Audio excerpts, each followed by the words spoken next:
Today I'm going to be exploring the idea of death as it relates to the tarot. Here's a tarot card from the Herbal tarot.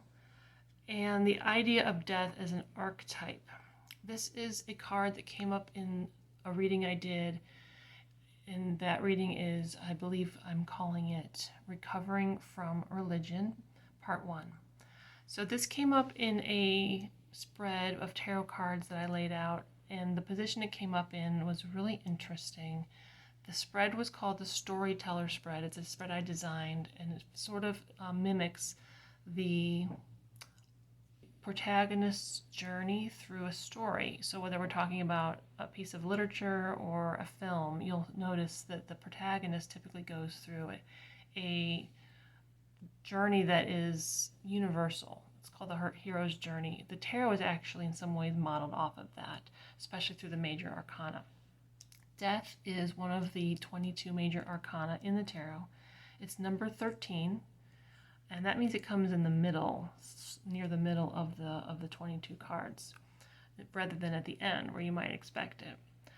There's much I could say about death as an archetype, and this video only seeks to scratch the surface, basically, to get us kind of beginning to talk about it. And it's so important because the fact that it came up as the crisis point in the protagonist's spread, the storyteller spread, where the protagonist reaches a crisis point. It's the dark night of the soul, and it's the thing that the protagonist has most wanted to keep hidden or most wanted to avoid thinking about. They've kind of been running from it. They've avoided it, and yet it's the very thing that they have to grapple with before they can enter into the battle of the main battle in the story, the climax of the story. They have to come to terms with the thing that is haunting them in some ways, the thorn in their side, the wound that they can't look at directly. We all have this in our psyches. And for those of us recovering from the grip of religion, apparently one of the big things that we are grappling with and unwilling to really contend with is this issue of death, this issue of the afterlife and what it means. And I think one of the big holds that religion has on us is we're programmed in certain beliefs about what death means and what is going to happen to us. And many of us, through the major religions in the world, are taught that there is a final judgment on us. And if we don't pass that test, horrible things will happen to us eternally. So it makes sense that death would come forward as one of the biggest things we have to contend with when we work through our recovery from the grips of religion. And so what I did is pulled a few cards. Oh my gosh, there's a groundhog outside. He's so cute. He's right below the window. Hold on.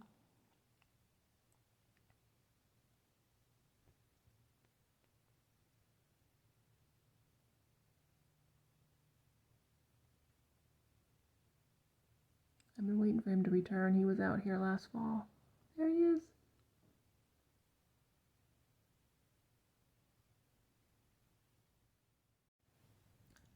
So as I was saying, is I pulled a few cards to look at death in some of its other aspects. I didn't think about this too hard. There's so many ways to talk about this, and I really hope to do more of it in other videos. But for now, we'll content ourselves with three other death cards from other tarot decks. So putting a couple aside here, I'm going to move down to the first one. We have this card from the Muse tarot. And this is actually a card that came up in a reading for me that I did for myself recently. And it helped me remember that the thing I'm grappling with is tied up in the transformation that a death cycle has brought for me. And all of us have different cycles to go through that involve endings, involve letting go of something or someone.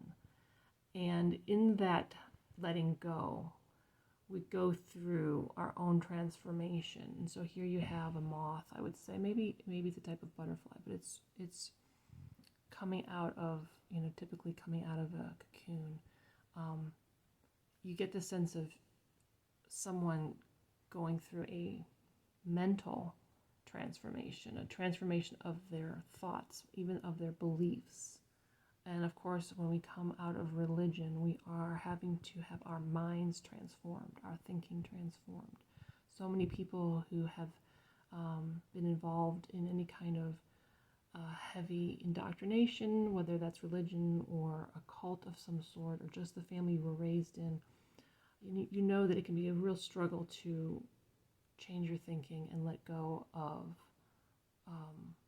certain patterns of thought, certain conditioning, certain programming, certain dogma.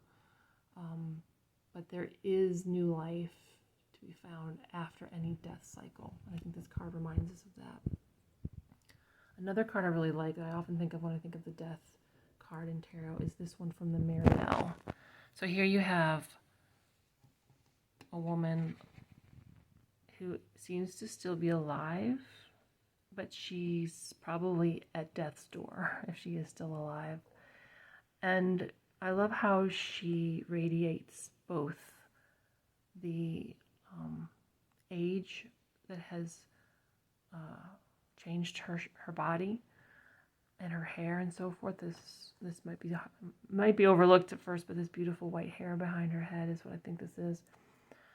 And yet it also shines with a certain level of peace that is rare.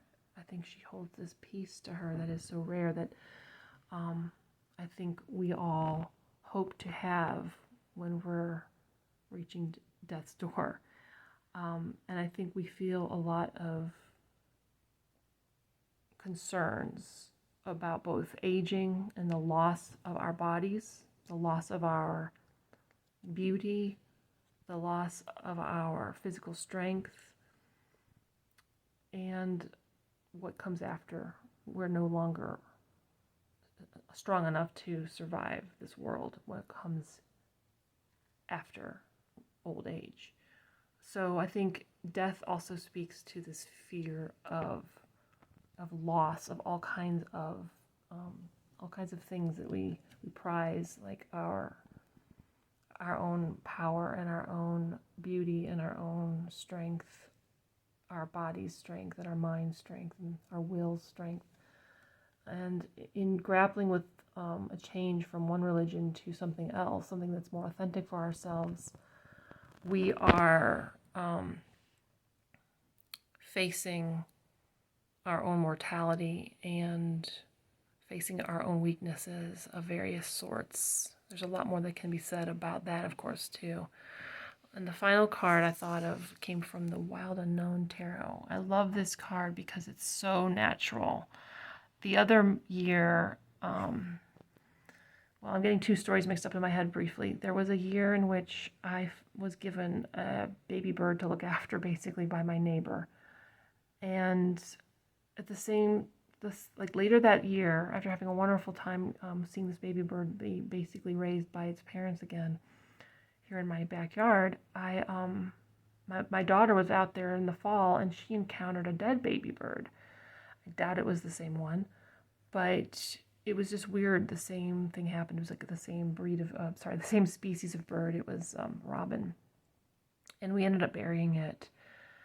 And I think about that bird sometimes, how fleeting its life was, how it must have been returned to just bones under the earth. And that yet is such a common occurrence. The common and universal nature of death is something that we all know, but we don't like to think about a whole lot. And the tarot card of death forces us to contend with that a little bit. And so when it comes to leaving behind old beliefs and nurturing in ourselves something that is right for ourselves in terms of our own spirituality, we have to remember that endings are universal and common, and new life is also universal and common. And on that note, I shuffled and laid out 3 additional cards to talk about today. And anything more that I want to say about death will probably have to be in another video, because I do hope to talk about this more. But let's look and see what this last deck, called the Earthbound Oracle, brought up. I have not looked at these cards, so it's going to be interesting to see what comes up.